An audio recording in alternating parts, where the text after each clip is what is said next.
Hello, good morning, good afternoon, good evening, wherever you might be, and welcome to a post on, I guess it's on psychology, or even my psychology.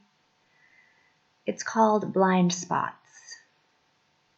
I often feel like my blind spots are different from other people's, and I wonder if this might be due to a difference in our brain structures. In my blog post on this topic, I have a picture of a comparison between an autistic brain and a neurotypical brain. The autistic brain devotes very little capacity to hearing and processing words, but it spends a lot of energy on modeling visual inputs. Put simply, it sees more. It knows more about certain things, but it is blind to things that are obvious to everybody else. Although I've never been diagnosed with anything, as I search for my tribe, I'm coming to the conclusion that I might be a tad autistic, and that may be why I see the world differently from most people I meet. Regardless of how your brain works, when you see too much or know too much, you tend to lose faith in the ability of leaders to fix problems. But having too many disillusioned people wandering around is socially disruptive. The world simply wouldn't work if it was filled with people like me. So much of our economy is dedicated to holding the focus, hypnotizing the people who see too much, flooding them with inane movies and video games, or sequestering them in laboratories or museums with ample material for perseveration or preservation or perseverance.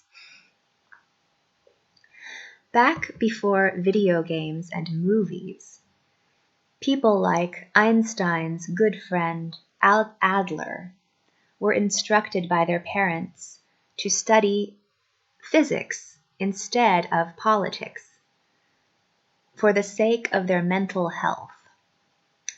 Several members of Adler's family had gone mad after becoming obsessed with politics, and it was hoped that physics would be distracting enough to prevent this outcome.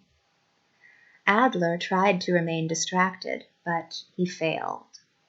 He ran off and assassinated a politician, and was almost executed because of this.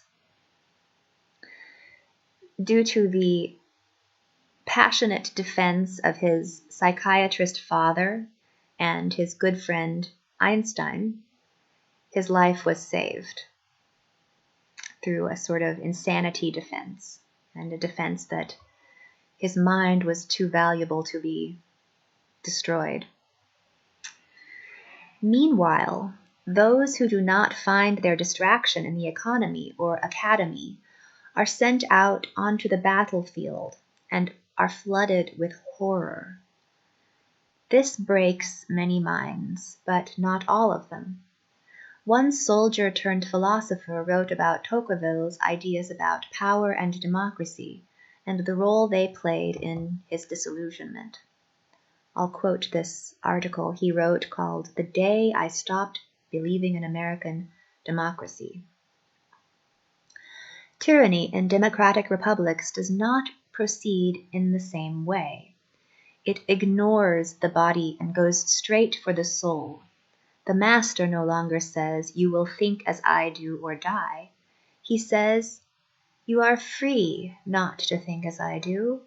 You may keep your life, your property, and everything else. But from this day forth you shall be as a stranger among us. You will retain your civic privileges, but they will be of no use to you. For if you seek the votes of your fellow citizens, they will withhold them, and if you seek only their esteem, they will feign to refuse even that. You will remain among men, but you will forfeit your rights to humanity. When you approach your fellow creatures, they will shun you as one who is impure. and even those who believe in your innocence will abandon you, lest they too be shunned in turn. Go in peace. I will not take your life, but the life I leave you with is worse than death. Ooh, grim. I think that this quote takes on new meaning in the internet age when it is so easy to suppress voices with the push of a button. In tweetable, easily digested form, what this disillusioned man had said would look like: when people refuse to follow a competent leader because they are too cowardly, democracy has died. Or when the leader is chosen based on his bank balance rather than his competence, democracy has died. Yet this somehow has less power than the original statement of the problem. It's almost the weakness of a little tweet. I don't know. It tells you something about our time. I think we all recognize some truth in those statements, but it is painful to see these things, and we will be healthier and happier if we do not allow ourselves to dwell on such unpleasantness. When I quit my job as a physicist and started writing novels and online, I suppose that I had illusions about being a leader or helping people. I wanted to show people the things I'd seen within big science institutions so that they could make better decisions about their own lives and the lives of their children. I thought that I would get support from women since there were some feminist themes in what I wrote, but 2 years later, I've found that I get the most support from men, and that the women I know are somehow too cowardly to look at painful things or express their beliefs or to support a woman who threatens their self-esteem by being different from them. This happened with the most liberal feminist women I know, and I think it is the reason that we get male presidents when people are afraid. From these interactions, I've come to the conclusion that the US political environment has terrified most liberal women into silence. If you read their discussions online in their mommy blogger communities, you might think that you were reading 1950s housewife jabber. The only difference that I see is that most of these liberal women are holding down a part-time or full-time job in addition to single-handedly raising the kids. This is what the progressive, how progressive, it's how these women have changed since their college days. You be careful what you wish for, because when you get it, it may be awful. We make ourselves blind to certain ideas to protect ourselves from fear. And there are many people who withdraw from society because they see too much and lose their faith in other people. They often don't have the right filter built up to deal with everyone else's filters. But just because many people want to filter out or unsee certain painful facts doesn't mean that they should remain unseen. Those facts will still be lurking out there, ready to startle the next unsuspecting person. I get the impression that most people construct their filters with noise in their lives or in their minds. But the comforting noise of the internet's echo chambers has dark undertones that drown out the songs that will help people move forward and make informed decisions. Some people's blindness is impenetrable, and it is probably caused by fear. I wrote the above paragraph in a conversation with an associate professor of English literature from the US, and I was shocked to see that she genuinely did not understand it. Perhaps she had an emotional response that prevented her from understanding the simple metaphors, or perhaps she was poisoned and suffering from diminished mental capacity. I don't know what it was, but it was strange to see. It is possible for fear and noise to act as a poison, and the internet today is nothing if not noisy and scary.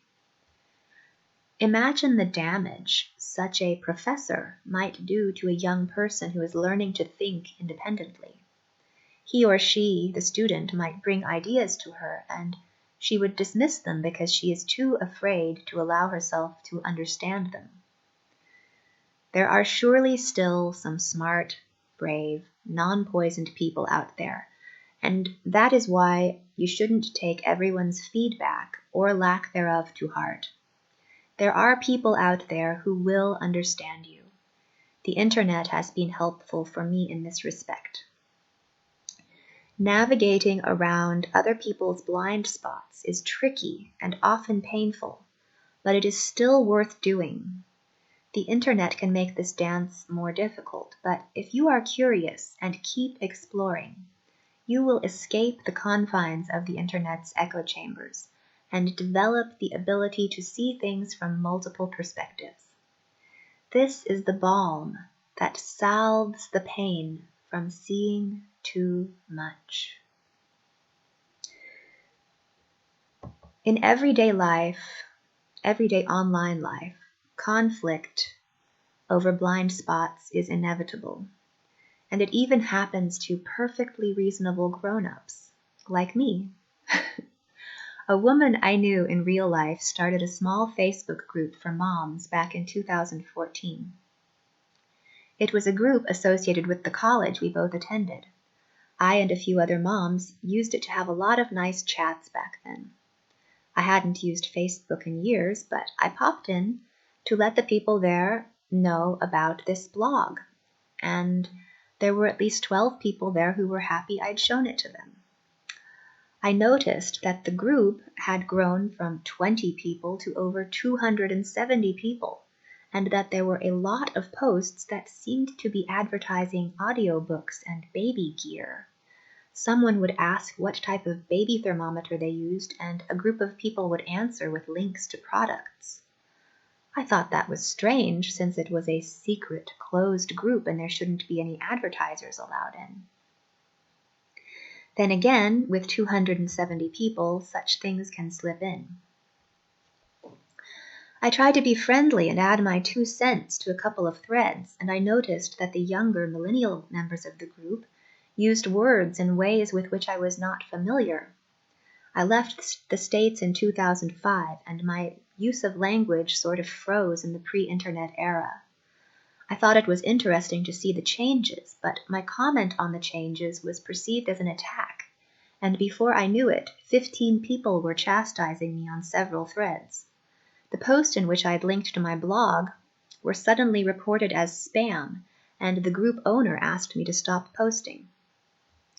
I asked for the chastisement to stop, but it escalated. I asked people to stop criticizing me, but it just kept going. I was criticized for being too pedantic. This was especially confusing because the US college environment of my day, it was okay and even cool to be pedantic. How had things changed so much was this the difference between the pre-internet generation and the post-internet generation?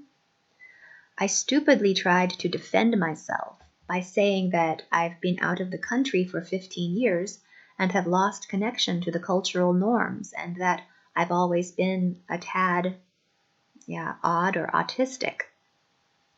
I really didn't understand why they were so angry and why so many people were demanding that I leave immediately.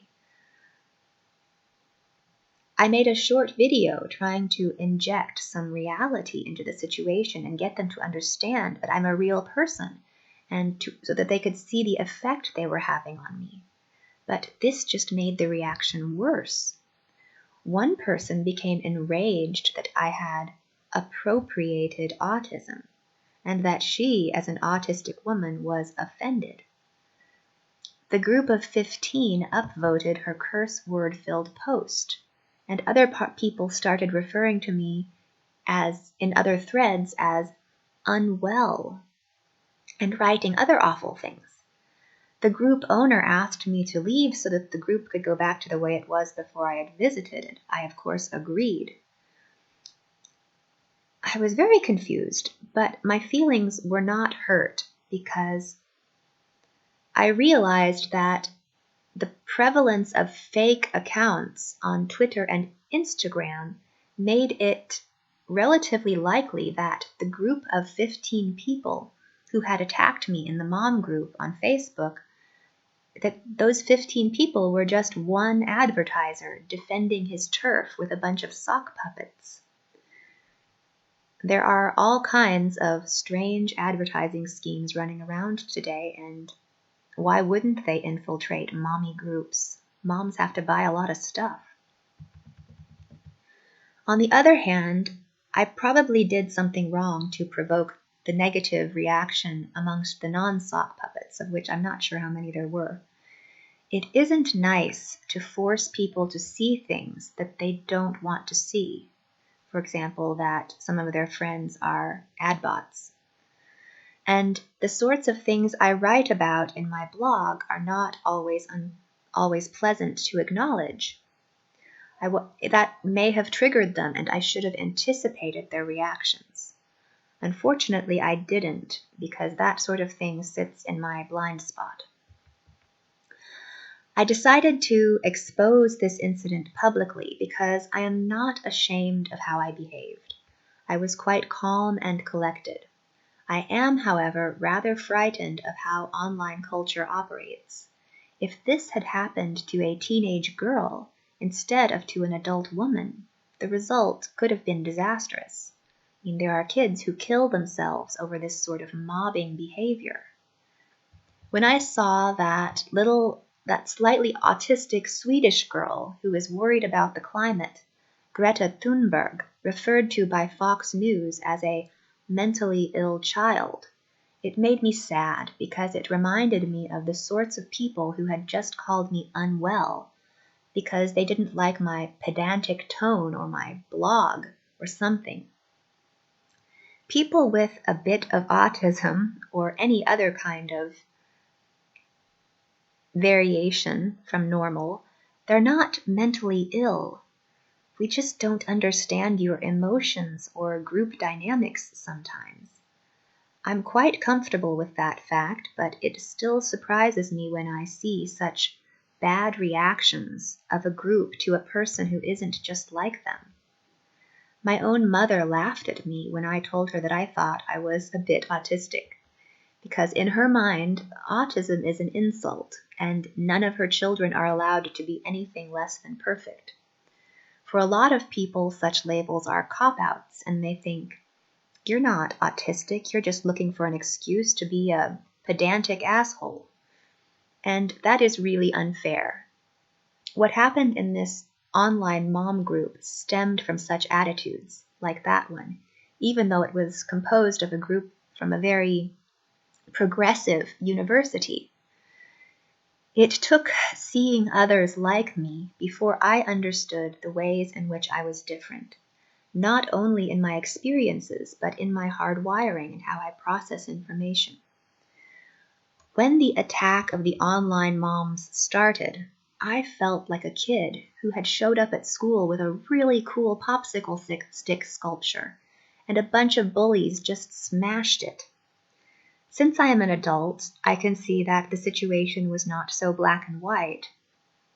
My popsicle stick sculpture reminded the kids of all of the things that scare them about the world. I completely forgive the group for their emotional response because I understand that When things get loud and scary, it is difficult to open your eyes.